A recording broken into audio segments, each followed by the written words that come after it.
জীবনের সর্বশেষ যে কাজটা কথাটা বলেছিলেন সেটা ছিল কি? নামাজ। ইন্তেকালের 5 দিন আগে প্রচন্ড জ্বর হলো, মাথায় যন্ত্রণা হলো, বারবার বেহুশ হয়ে পড়েন। যে রাত্রে ইন্তেকাল করবেন সেই রাত্রে সাহাবায়ে কেরাম কেউ ঘরে ফেরে নাই, সবাই কাঁদতেছে। সকলের ধারণা নবীজি খুব তাড়াতাড়ি বিদায় হয়ে যাবেন। ঘরের মধ্যে স্ত্রীরা কাঁদেন, জামাই কাঁদেন, নাতি নাতনি কাঁদেন।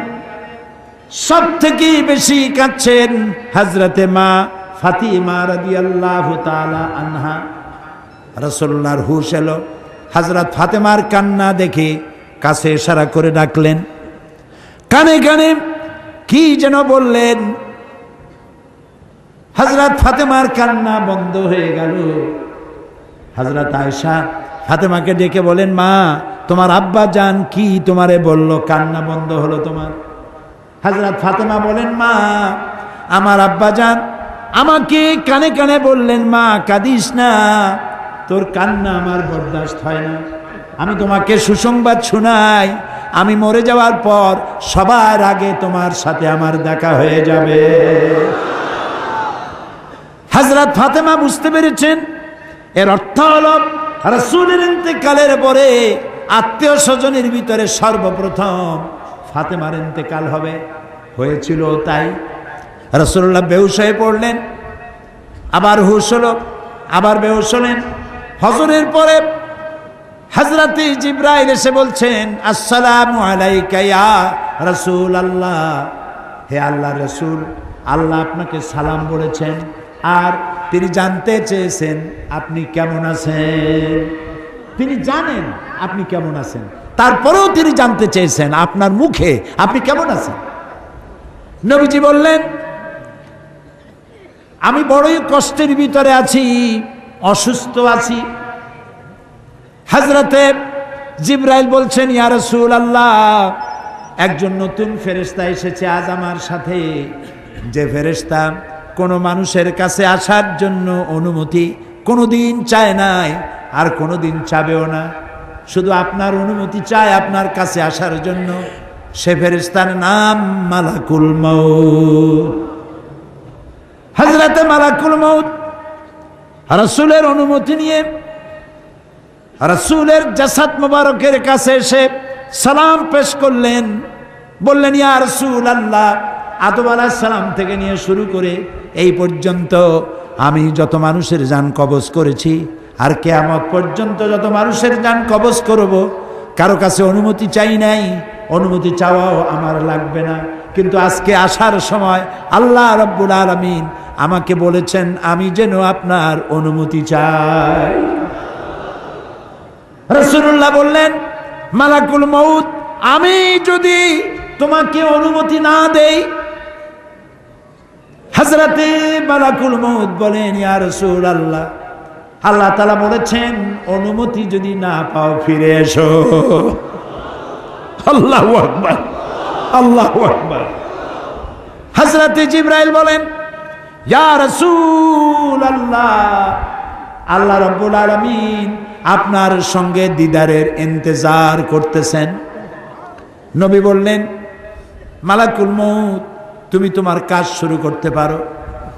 মালাকুল মউত যখন জান কবজ করতে যাবে, রাসূলুল্লাহ বললেন, আয়েশা একটু কাছে আসো। ওই যে সোনা ছিল কয়েক টুকরা, সোনাগুলোর খবর কি? 6 টুকরা, ছোট্ট ছোট্ট 6টা টুকরা সোনা ছিল, সোনাগুলো কই? হযরত আয়েশা বলেন, আমি তার যত্ন করে রেখেছি।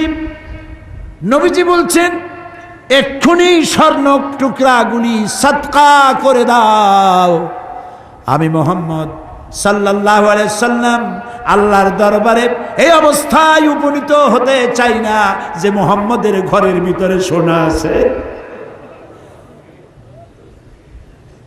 হযরত ওমর রাদিয়াল্লাহু তাআলা আনহু রাসূলের সঙ্গে দেখা করতে গেছিলেন একদিন। ঘরে মা আয়েশা ছিলেন না। হযরত ওমর সালাম দিয়ে ঘরের মধ্যে ঢুকে দাঁড়ায় দাঁড়ায় কাঁদতেছেন, বাচ্চা শিশুর মতো ডুকরে ডুকরে কাঁদছে। রাসূলুল্লাহ জিজ্ঞেস করছেন, ওমর কান্দো কেন? হযরত ওমর বলছেন, আমি বিশ্বনবীর ঘর দেখতেছি, ছোট্ট একটা ঘর, এক কোনায় একটা সরাহি পানি রাখার পাত্র কাইতে হয়ে পড়ে আছে, একটা গ্লাস কাইতে হয়ে পড়ে আছে,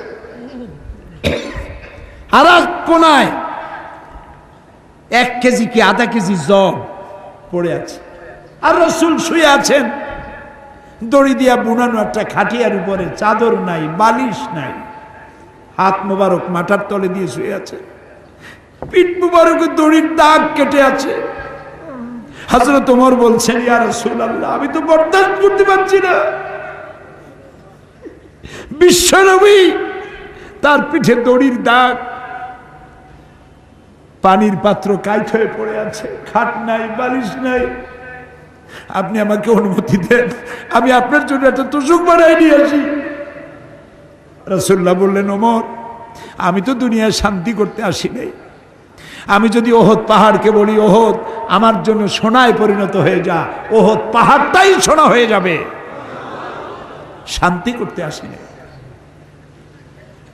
নবীজি বললেন, আয়েশারে সোনাগুলি বিতরণ করে দাও, সাদকা করে দাও। মালাকুল মউতকে বললেন, তুমি তোমার কাম সারো। জান কবর শুরু হয়ে গেল। নবীজি জীবনের শেষ কথা মুখ থেকে উচ্চারিত হলো, আসসালাত আসসালাত ওয়া মা মালাকাত আইমানুকুম, ও আমার উম্মতেরা, নামাজ নামাজ।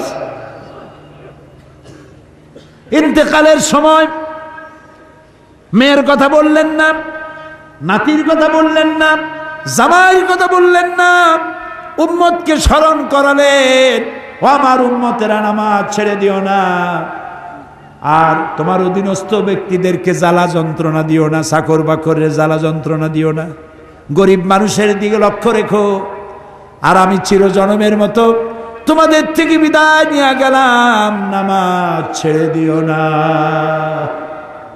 কিয়ামতের দিন ওই রাসূল যদি আমাদেরকে উম্মত বলে পরিচয় না দেন, জান্নাতে যাওয়ার উপায় নাই।